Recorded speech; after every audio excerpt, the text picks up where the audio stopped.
Bismillahirrahmanirrahim.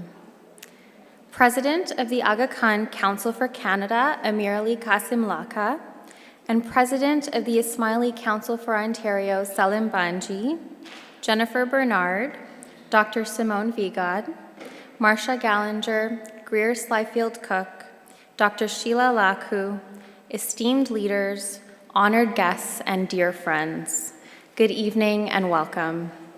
My name is Nisha Hussein Shamsi, and I will be your MC this evening. It is my distinct pleasure to welcome you all to the Ismaili Centre Toronto in celebration of Bell Let's Talk Day. Tonight, we welcome esteemed leaders from the Women's College Hospital for a panel discussion on healthy moms, healthy families, breaking down barriers to maternal mental health care. Let us begin by acknowledging the rich and enduring history of Indigenous peoples in Ontario. We acknowledge that this land we gather on today is the traditional territory of the Wendat, the Anishinaabeg, Haudenosaunee, Métis, and the Mississaugas of the Credit First Nations. The treaty that was signed for this particular parcel of land is collectively referred to as the Toronto Purchase and applies to land east of Brown's Line to Woodbine Avenue and north to Newmarket. This territory is also covered by the Dish with One Spoon Wampum Belt Covenant, an agreement to peaceably share and care for the land and its resources.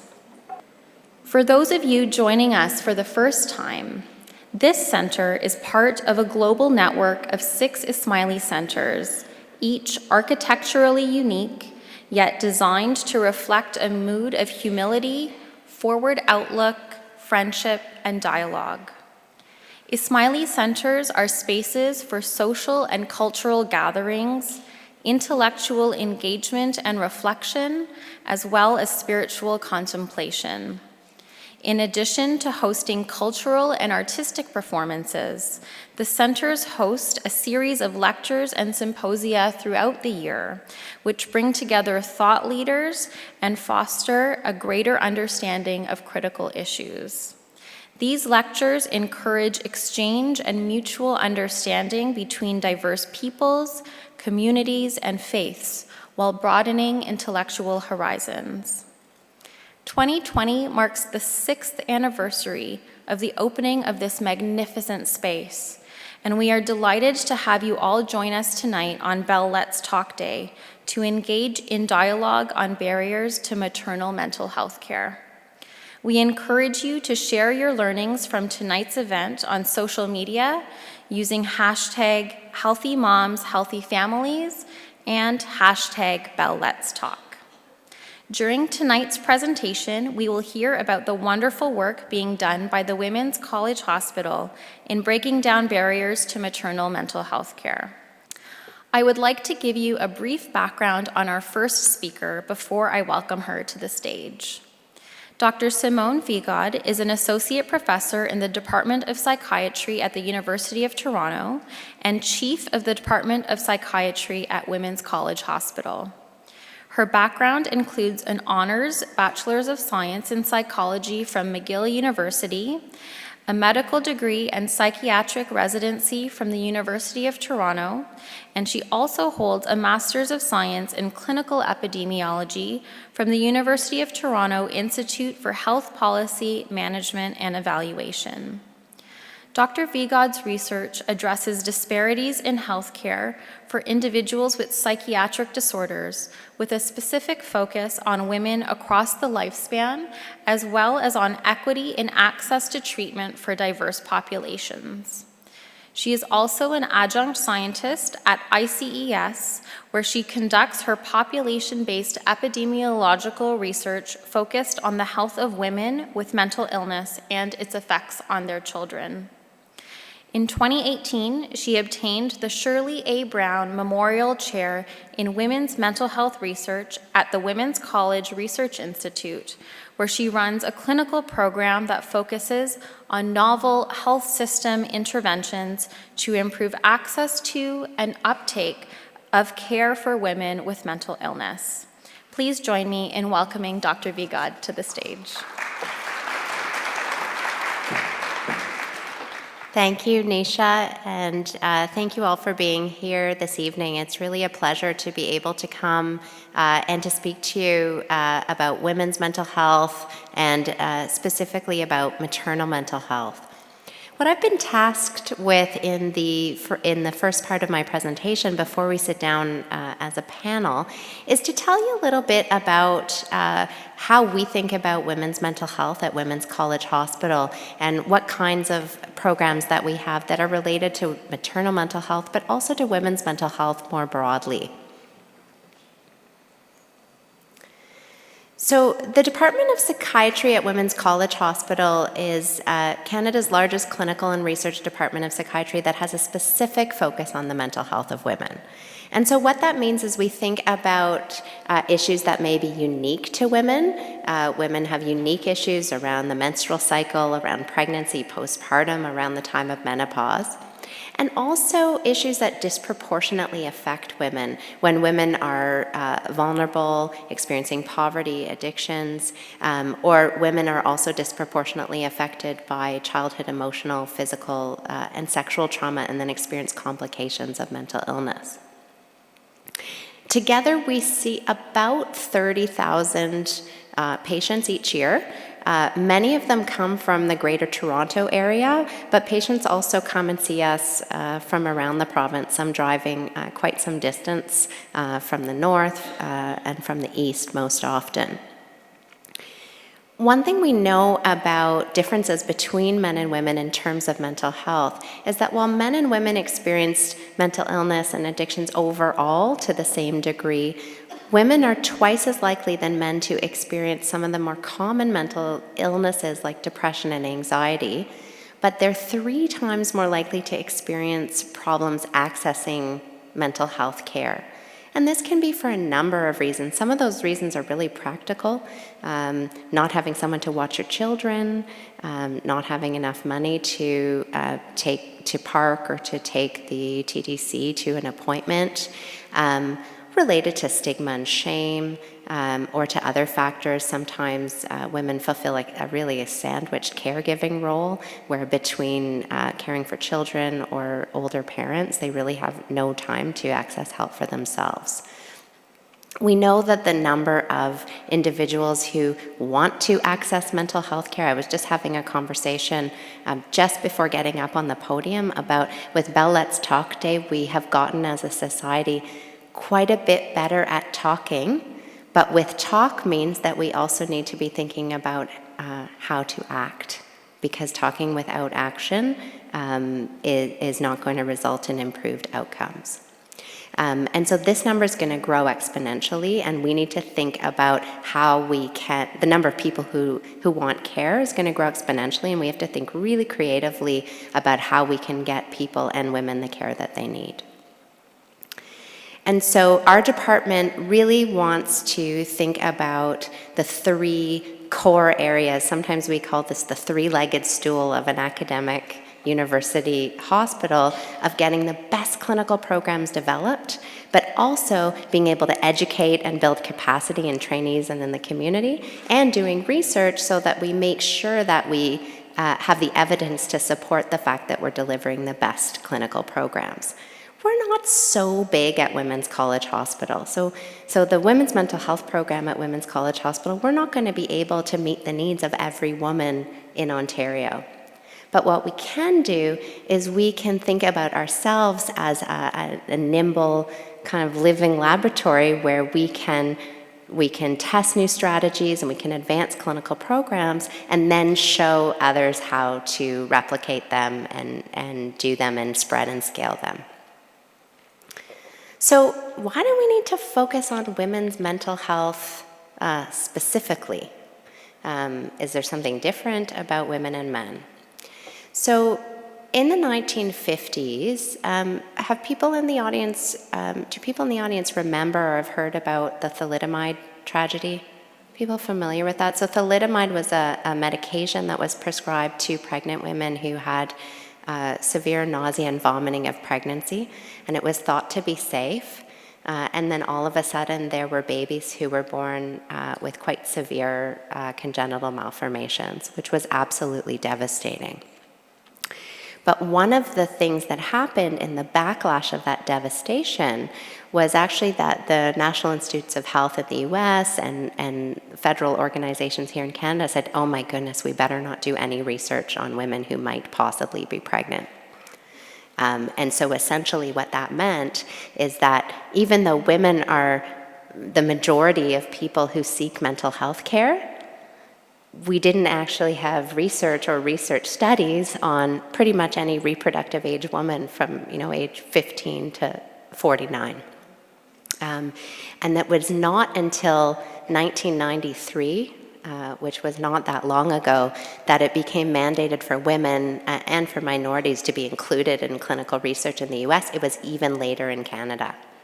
And it's still not even routine to be thinking about sex and gender when we deliver clinical care and education or research. So we still have a long way to go thinking about what are the specific needs of women.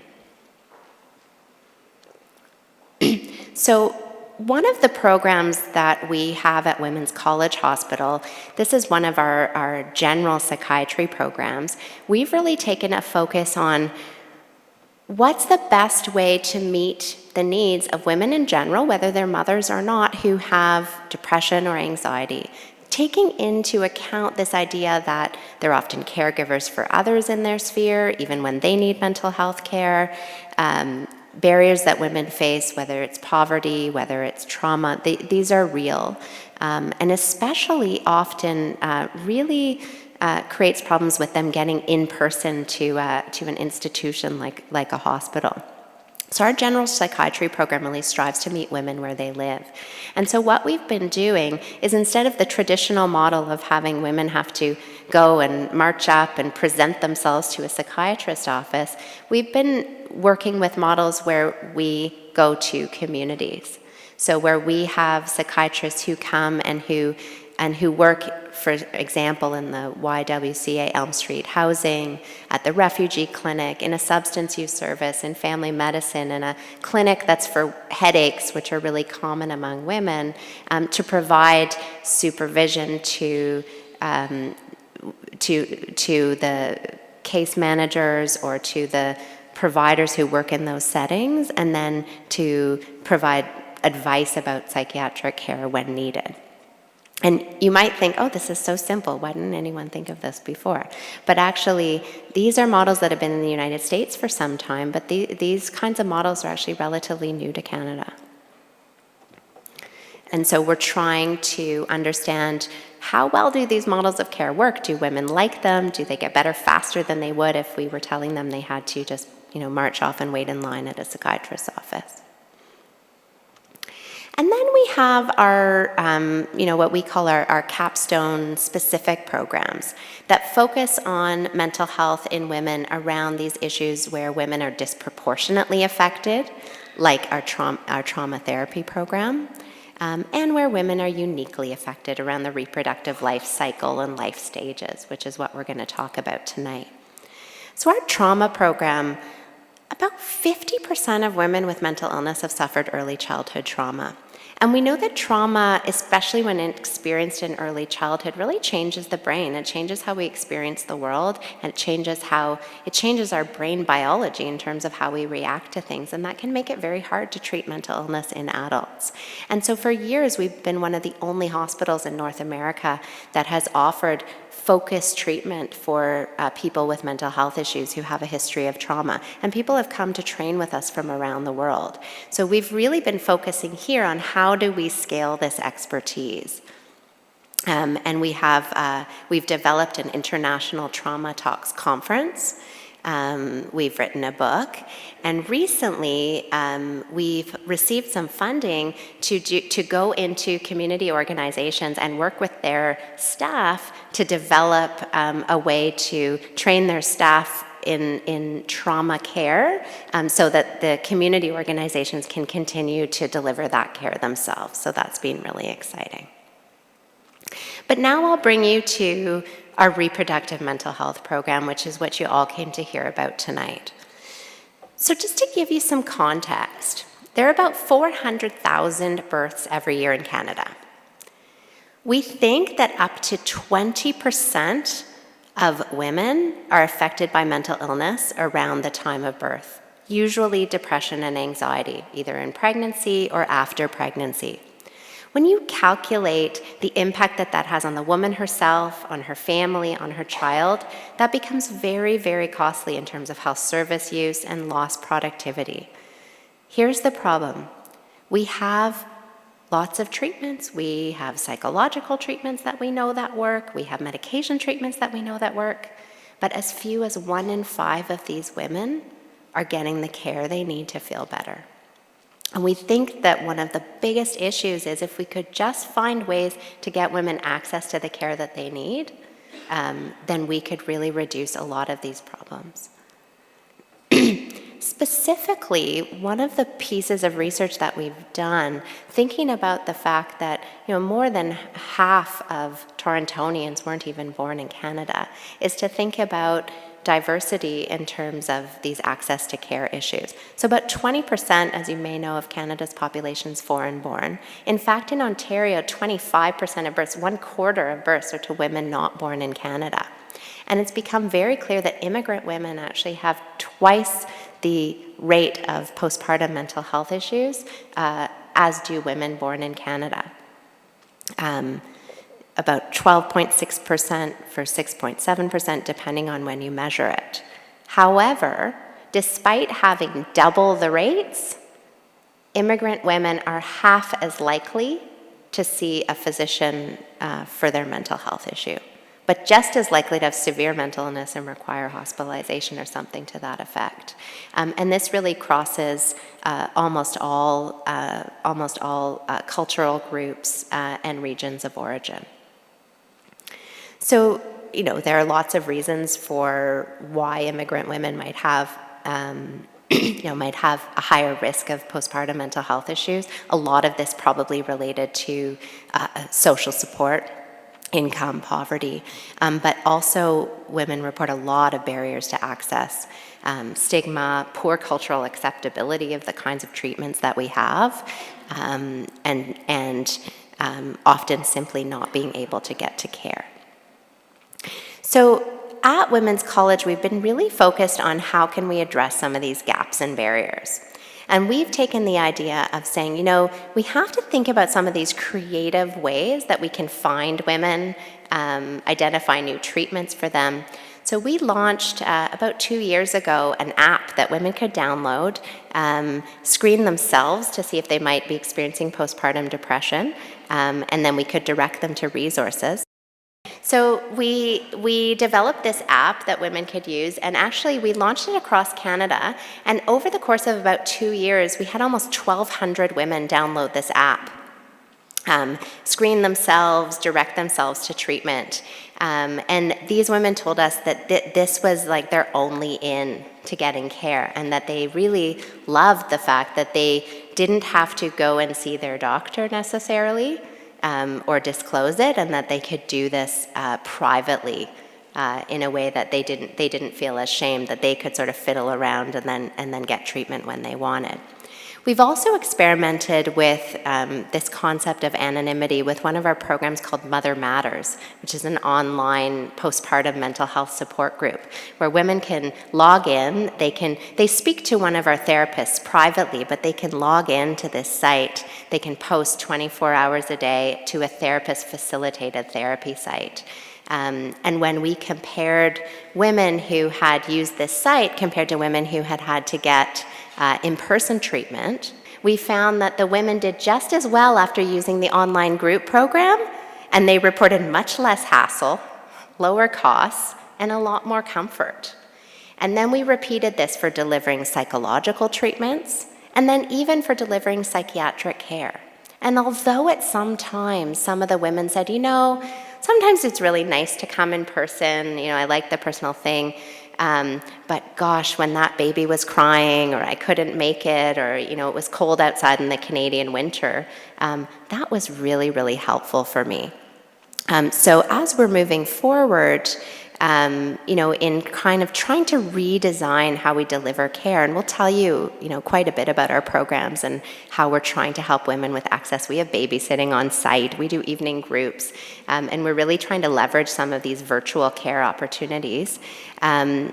We are really interested in feedback from diverse communities about how we're going to make sure that we can deliver these interventions so that they are helpful for everyone. So I think I will leave it there as an introduction to our panel, who can then tell you a little bit more about our programs and answer questions about maternal mental health.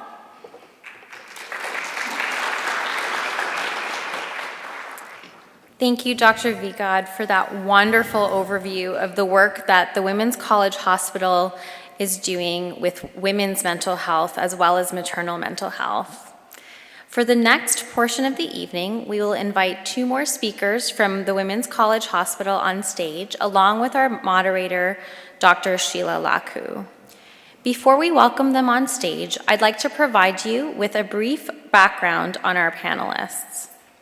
Greer Slyfield Cook has been working as a clinical social worker in women's mental health since 2001 and has been at Women's College Hospital since 2003.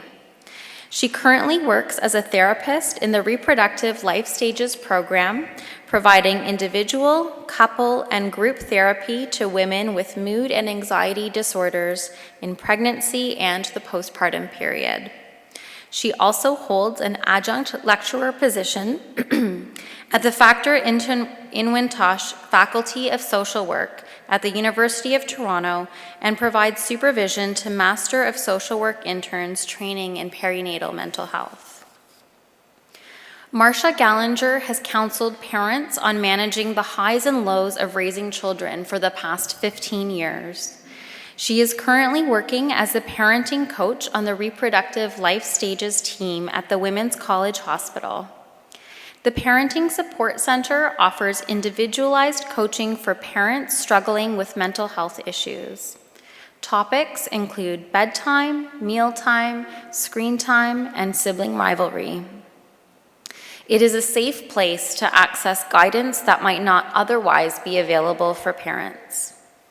Our moderator for the evening, Dr. Sheila Laku, is a family physician who focused on primary care treatment for marginalized populations for 10 years at St. Michael's Hospital. After recovering from postpartum depression, Dr. Laku decided that it was time to change directions in her career, as she realized firsthand the importance of holistic care and complementary medicine to help support her own recovery. She currently practices at Union Health, a primary care clinic that uses virtual care technology to help deliver integrative, holistic care to patients, and she also provides lifestyle counseling at the 180 Health Integrative Clinic. Please join me in welcoming Greer Slyfield Cook, Marcia Gallinger, and Dr. Laku to stage. So I'm really excited to be the moderator for this panel. It's a topic that's close to home for me. And by looking out at the audience, we can see that very many people are interested in this. I'm sure many people have been touched by either having mental health challenges themselves or from a loved one. So I'm excited to hear more about the services offered at Women's College Hospital and pick your brains. I wish I had you as a resource initially when I had questions about parenting, so it's great to know that Women's College Hospital does offer this. So I just wanted to chat about the Reproductive Life Stages program particularly, because I believe all of you guys are involved in that. And perhaps how patients can get referred to this program. Is it through family physicians? Are there self-referral processes? Perhaps give us an idea of some of the wait times and barriers to access this program, if there are any. and perhaps maybe some resources that people can have in the meantime while they're waiting to access care. So Do you wanna maybe start? I'll take Yeah. that one because it's operations. So the Reproductive Life Stages program sees pregnant and postpartum women, as well as women who come for pre-pregnancy consultation. So if they're planning to get pregnant, they've struggled with mental health issues. Those women we will see and book for like a one-off or a couple of sessions to get them teed up and ready to go, because we really believe that the biggest way to make impact in perinatal mental illness is actually if we can prevent it from happening in the first place. And then we follow women during pregnancy and postpartum, and women can be referred from family physicians, from they're sometimes referred by obstetricians, sometimes from other psychiatrists, and also from primary care, so family physicians and nurse practitioners, and also from midwifery. And then we follow women through pregnancy and the postpartum period, and women can be referred whether they're pregnant or postpartum. We see about 1,500 women every year through the program who all receive treatment. And so what happens when a woman comes, and when a woman is referred, is within 3 to 4 days, she receives a phone call that her referral has been accepted, and a scheduling of a call with our triage intake worker, which will be scheduled within the next, right now the triage calls are being scheduled really within about 2 weeks from referral. And then that call is about a 20 to 30 minute call to understand, to get some context for what it is that the woman needs, and also to make sure that she has information about all of the community resources. For example, Healthy Babies, Healthy Children is a public health program that runs all through Ontario, and every health region can provide nursing home visits, supportive care. There are also peer support groups. So we've really found that when we have a curated risk list and we can make some recommendations to women that are either location specific, culture specific, or at least just give them a little bit of a stamp of approval, that can be helpful, as well as sometimes self-directed resources. And then also that also allows us, if a woman is like much, we're not an emergency department, but if it's more urgent, we can make time. And then after that, within right now I think we're running about 2 to 3 weeks after the intake appointment, women will have an appointment with a psychiatrist. And then at that point, the psychiatrist does an assessment and helps make a care plan, which sometimes involves us going back to the team to decide, what's the next step? Will the woman receive psychological treatment? And Greer can maybe talk to you about some of the group psychological treatment that we have. Might she need to see Marsha for parenting support? We also have 2 child psychiatrists who work with us, because sometimes women come with us pregnant or with a baby, but then the session is about, but it's my 3-year-old that's, right? And so, or my 5-year-old or my 18-year-old, right? And so having child psychiatrists work with us has been amazing when we can treat the whole family together. And then from there, the psychiatrist will almost always follow up with the woman. If there are medications needed, the psychiatrist will do that and will provide information back to the referring physician. And then at that point, the woman, if needed, enters our program. So really from referral to consultation and a plan for care shouldn't be more than a month. We really believe that at this time period, it is so urgent.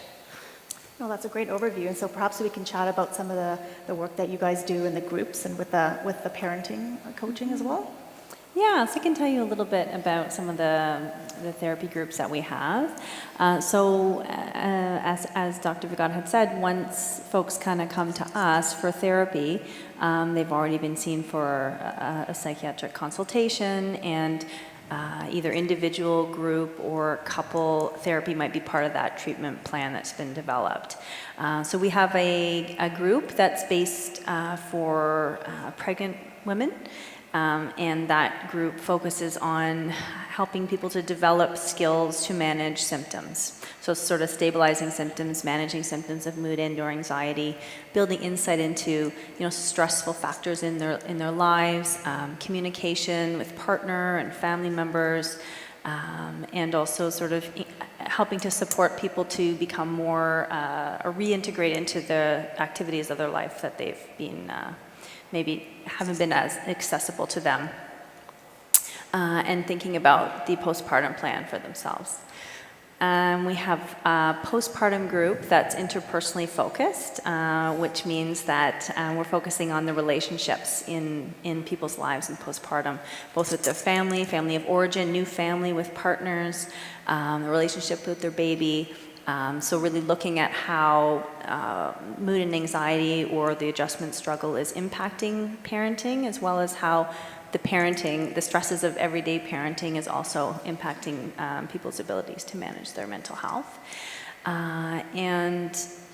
We have a couple group as well, and that is sometimes offered in the evenings, so that's accessible to partners who might be working. And for all of our groups, we have Stella's Playroom, which is a daycare provision in the hospital, and it's actually on our floor, which is very helpful. And that can be helpful for folks who don't have childcare outside of the hospital, or maybe even, are having some struggles with anxiety. Often people might struggle with being separated from their baby for the first time, especially if it's a first time, as a first time parent. So that's something we can kind of work with women around, sort of knowing that their baby's going to be there just a few doors down, and kind of work with them around how they're feeling, being separated, being in a group, and carving out a little bit of time and space to talk about what's going on for them and taking care of their own mental health, prioritizing that. And then we also have a mother-baby group, which is really focused on both the mom and the baby as the client or as the patient. And in that group, we're talking about the impact of childhood, either adverse life events, trauma, abuse, and how those very significant life events can impact one's ability to parent, connection with baby, image of yourself as a parent, and yeah, that's that group. Yeah, you know what people always, group? all I was going to say was, what people always ask me is, can I bring my baby to to my appointment? Like, can I bring my baby to therapy? And I would say, I don't know if you would agree with this, but I would say a lot of women are shocked when we say, like, of course you can. Yeah. Right? Yeah. And so when we talk about, these mindfulness or this skill building, often we're talking about it, teaching people to do that at the same time as they are juggling that's right. a baby, right? Yeah, and I mean, I think often when folks come in and they're thinking about mindfulness in the way that they may have accessed it before, maybe like taking a 1-hour yoga class or going out and carving out some time or having a time before bed, that's not accessible when you have a baby, right, or when you have children. So we're really looking at how can we kind of splice down into the most tiny little micro accessible mindfulness practice. And as Dr. Vigad said, doing that with baby, right? So we'll have groups where babies will be crying or people will be feeding babies, and we'll be doing guided mindfulness in that way, right? And helping to kind of pay attention to what's actually happening inside and carving out that little bit of time to do that, even if it's just a couple of minutes. And then there's the Mother Matters online group. And for that group, it is open to any woman in Ontario who meets a couple of criteria, babies under 12 months, and we have a questionnaire online. And so women can actually apply online on the Women's College Hospital Mother Matters page on the website. It's open right now, actually, for the spring groups. And this one, no referral needed. Yeah, Women there's no referral. So it's sort of like a self-referral, although it's in the form of like an application online. And then I make contact with people by phone. And so really what Mother Matters is, in a sense, is a lot of the aspects of our in-person postpartum group that we've kind of formatted and put online to be accessible for people all over Ontario who maybe can't access mental health or even more specialized like perinatal mental health services, childcare, that kind of stuff. Yeah. That's really comprehensive. Would you like to add anything to that? So I see parents from anywhere in the women's mental health program, so it's not just my program with reproductive life stages.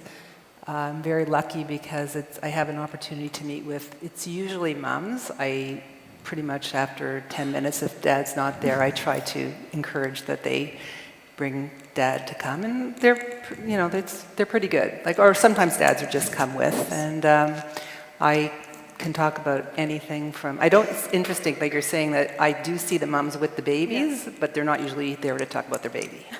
I mean, they bring their baby because they have to bring their baby. They breastfeed, but they're usually there to talk about their toddler, how they're having a difficult time, integrating the new baby with the toddler. We talk about, sibling rivalry, a lot of sleep training. That's a big part.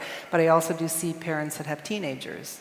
So that's a whole other story about, teenagers' moodiness, not school refusal, too much screen time, talking back, chores, you name it, we talk about it. So it's very unique, and it's really great.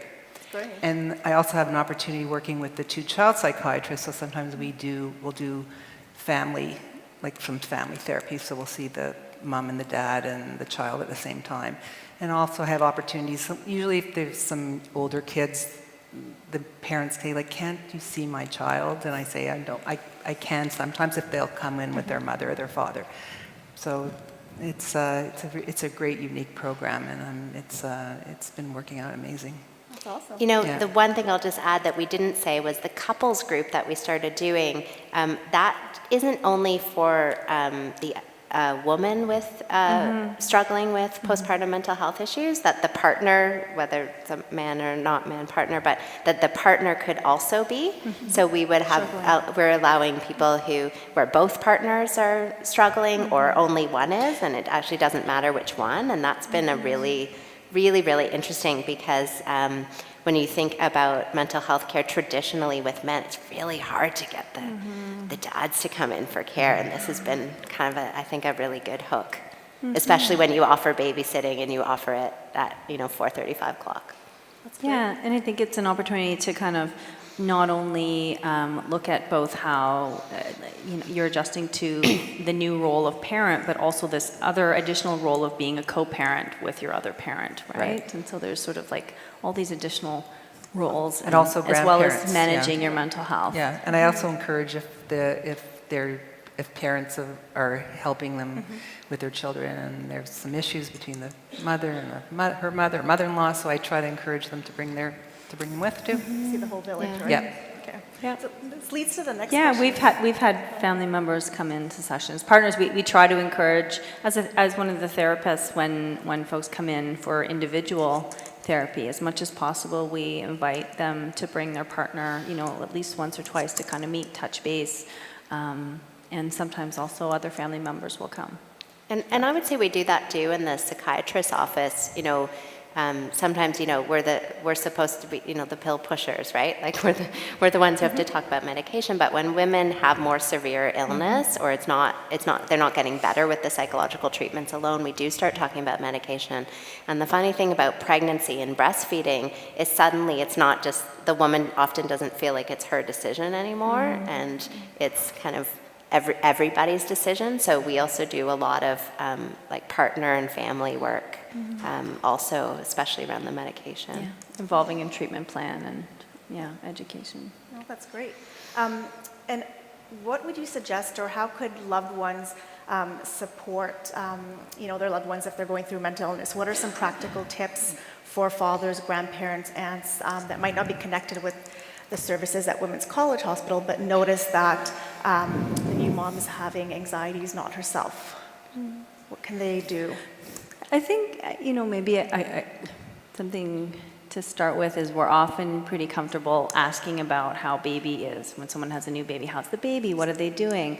But asking how mom's doing, how are you doing? Just asking the question, providing a space, and maybe also validating how, being able to say it's hard, right? And maybe sharing some of the struggles you've had as well, perhaps in having a newborn. But I think being able to ask questions is important, because we might have a picture in our mind of what someone looks like, what a new mom might look like if she's struggling with depression, maybe, not getting out of bed, maybe visibly very sad or tired, but that isn't always how it presents, right? You might have someone who, we see a lot of women who don't appear that way, right? Who are functioning, are getting out of bed, caring for their children, maybe caring for their elderly parents as well, doing all of the things, but maybe inside are really struggling with a lot of symptoms. So I think being able to kind of ask some questions and provide some space. And in terms of practical pieces, I think when you're thinking about going to visit someone with a new baby and wanting to help out, I think sometimes if you ask an open question like, what do you need, or how can I help, moms, especially if they're maybe sleep deprived or they're struggling with anxiety, depression, may not know how to answer that question. So it might be helpful to actually give a menu. Can I bring you some groceries? Can I make you a meal? Can I take the baby for a walk? Can I do those things? It might be a little easier for someone to answer those questions if they have a bit of a menu or a bit of some options.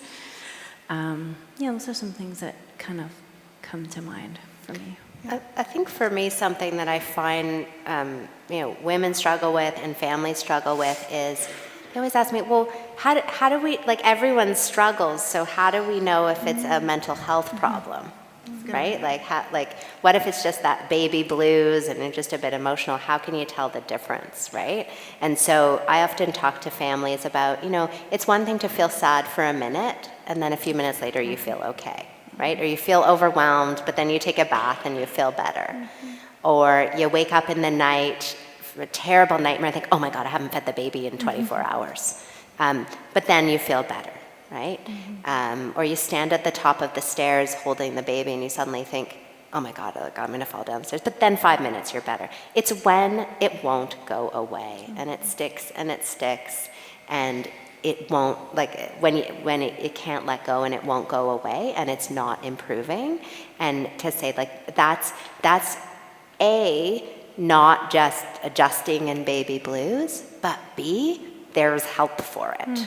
Because there's so much guilt and shame that people have, that women have around, I wanted this baby, I should just love this baby. And so for partners and family members to remind people that you can love your baby and have wanted your baby very, very much. And at the very same time, you can be struggling, you can be resenting all the caregiving, that those things can exist together. And I think if partners and families can help remind women of that and take away some of the guilt and shame, that can be really, really, really helpful.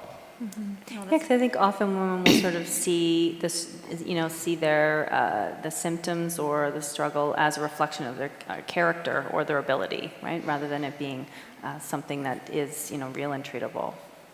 So how can we, as a community, address some of the, the guilt and the shame, especially we're talking about like minority communities and lack of access purely for cultural reasons, or the stigma associated with that? Besides like talks like this, which are great, what are other things that we can do as a community to help break down some of these barriers?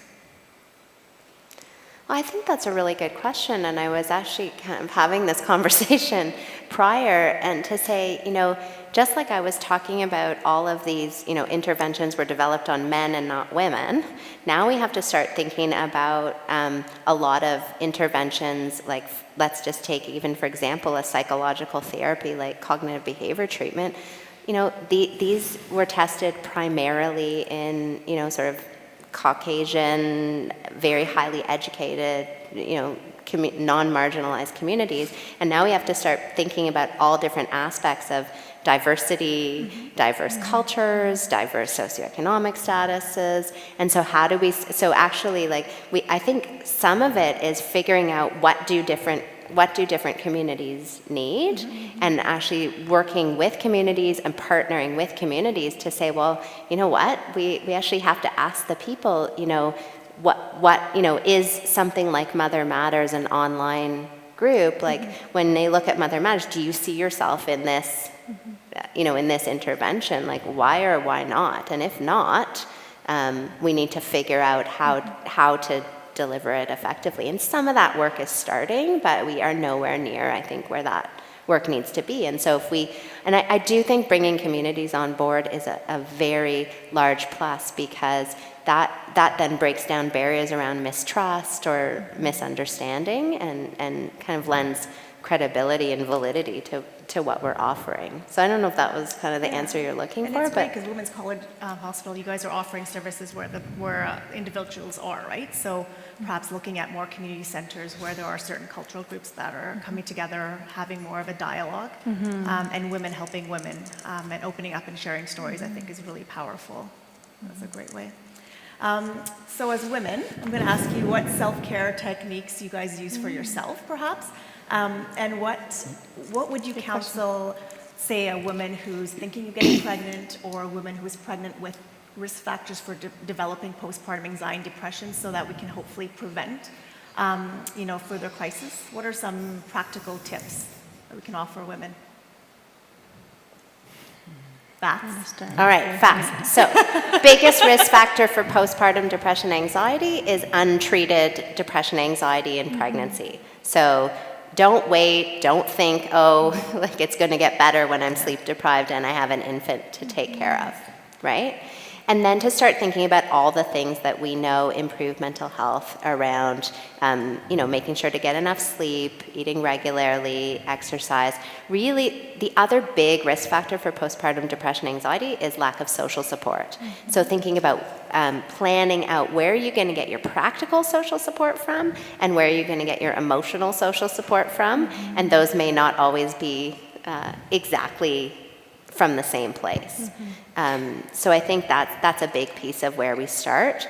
And the other concept is also around, it's around perfectionism, around the concept of, it's actually good enough to be good enough parents. That in fact, what we don't want to do is think that we need to be perfect, because then our children will just say, oh, you need to be perfect, and if you're not perfect, then you're a complete failure. Like, that's not what we want to teach them. So it's actually okay if we model that we can be good enough and we can be imperfect and learn from our mistakes and kind of keep our self-esteem and keep going. Right. And I think with those, so those very practical things, and then getting yourself into the psychological mindset that you're not superhuman. And I was just going to add that, a lot of moms, no one ever tells them that they're doing a good job. So I find that that's a huge breakthrough when we're discussing what's going on in their house, and I say, you're doing a great job. And then that's when they'll start to cry, because no one ever validates that. Yeah, I mean, I think just building on some of the things that Dr. Vigad said about in pregnancy, I think looking at expectations for the postpartum, both what are your own expectations of yourself, right? Actually having that discussion, if you can have that discussion with your partner, what do you expect of yourself? What do you expect of your partner and each other? Sometimes things can rise up, and you can maybe have a chance to kind of challenge some of those and maybe see that there's some unrealistic aspects there perhaps. And the other piece is that I think some of the coping strategies, you asked about that, like self-care and coping strategies that are available and accessible to folks when they're pregnant or when you don't have children, become either less accessible or inaccessible, whether that be your social activities, engagement, your work, physical stuff like going to the gym or working out or yoga or meditation, whatever it is you do. And so that's a huge part of, I think, the isolation and kind of the disconnection that people can feel that can be an exacerbating factor or a perpetuating factor of some of the symptoms that people are experiencing. So setting up, it may not look how it is now in pregnancy for you, but in what ways are you going to be able to still access your social support network, be physically active, and thinking about what that's going to look like. Yeah. Those are great things to think about. And I think in my practice now, when I see women who are planning pregnancy or are pregnant, I spend more time going through that because of what, I went through personally. And I think as primary care workers or anyone that is in the healthcare field, asking is the biggest thing. And I don't think we do as much. We're getting better at asking about mental health issues and anxiety. But I think the more we ask, the more we'll get answers, and we'll be able to intervene at the right stage, and hopefully have better outcomes. So that's great. Thank you so much, Dr. Vigad, Marsha Gallinger, Greer Slyfield-Cook, and Dr. Laku, for taking the time out of your incredibly busy schedules to share your insights with us today. We're deeply grateful to you for sharing your knowledge, leading an inspiring and thought-provoking discussion on women's mental health care and maternal mental health care. And we hope that this presentation has raised awareness on the work that's being done on this issue at Women's College Hospital, one of the leading institutions here in Toronto. With that, I'd like to invite Jennifer Bernard, President and CEO of Women's College Hospital, to offer some remarks. Ms. Bernard.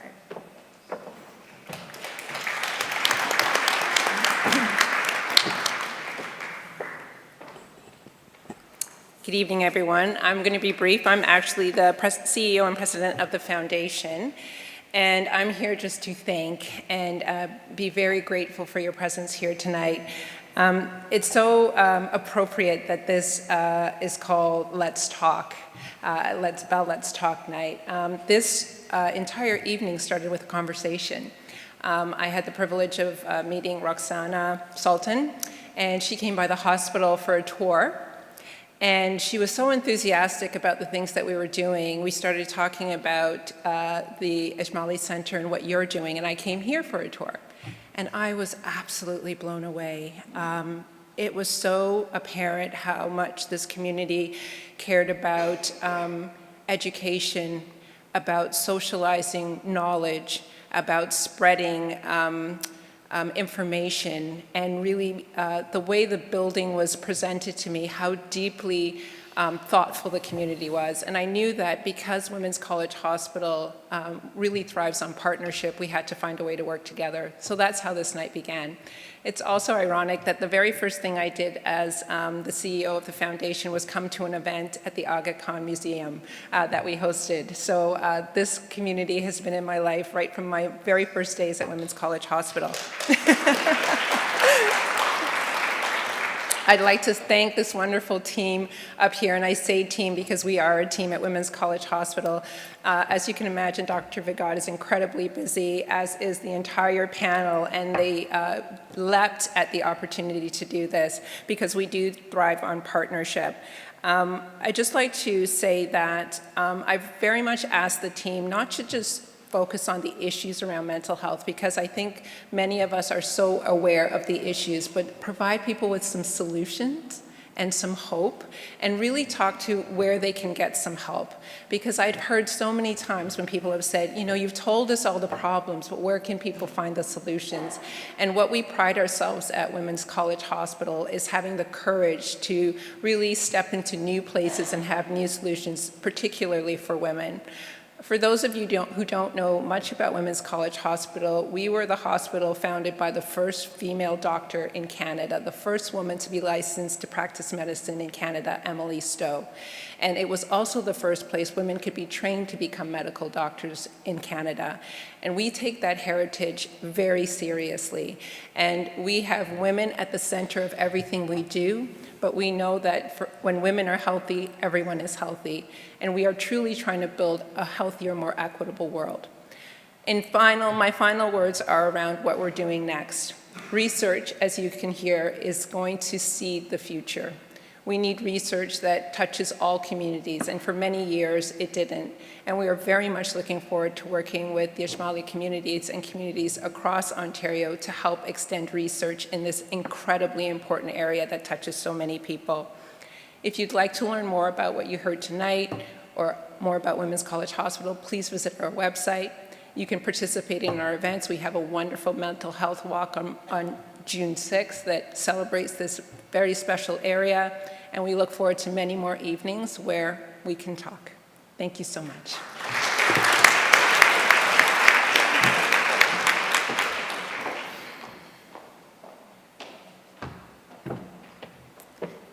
Thank you, Ms. Bernard. To conclude this evening, I'd like to invite President for the Ismaili Council for Ontario, Salim Banji, to offer some closing remarks.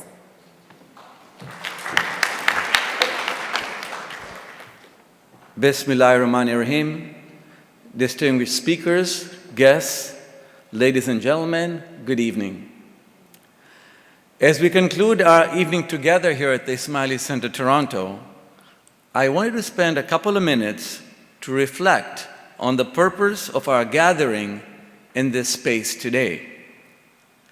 The Ismaili Center in Toronto reflects the commitment of His Highness the Aga Khan as the spiritual leader of the Ismaili Muslims to Toronto and to Canada.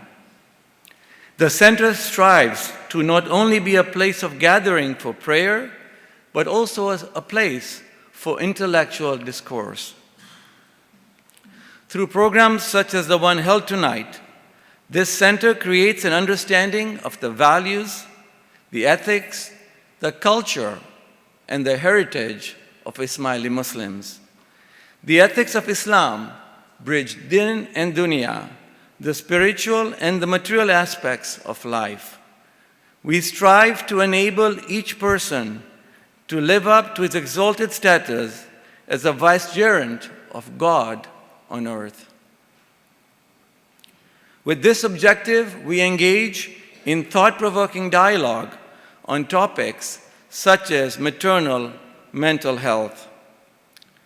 On behalf of the Ismaili Center, I would like to thank the Women's College Foundation President, Jennifer Bernard, Dr. Simone Vigod, Greer Sliefeld Cook, Marshall Gallinger, and Dr. Shaila Laku for engaging us in the spirit of dialogue, enrichment, enlightenment, and guiding us to the future of maternal mental health care.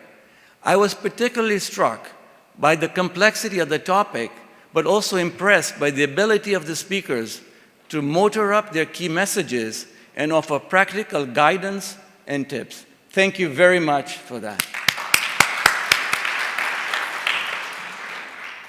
I would also like to thank Bell for their support with this event and their continued dedication to raising awareness about mental health. Thank you to Nisha Hussain Shamshi for being such a wonderful host today.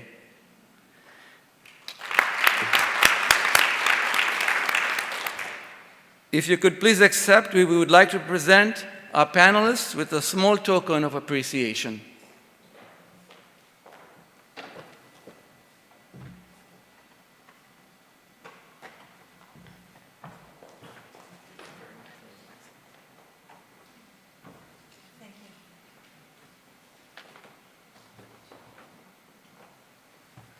Thank you. Thanks.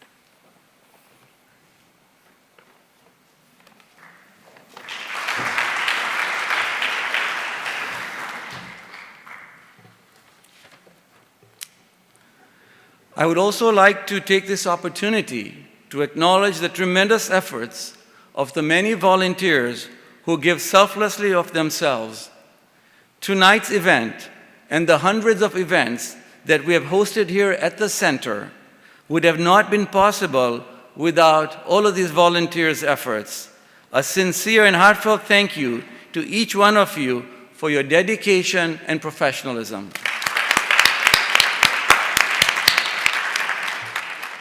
And finally, to you, all our guests, thank you for joining for this thoughtful and very engaging presentation. It is our hope that through forums like these, we're able to impart impactful and thought-provoking ideas and some food for thought on your journey to reaching your highest potential. We hope to see you at the Ismaili Center Toronto again soon for more programs that encourage the search for mutual understanding amongst all communities and cultures. We invite you to continue tonight's conversation with some light refreshments in the lobby. Thank you for joining us and have a wonderful evening.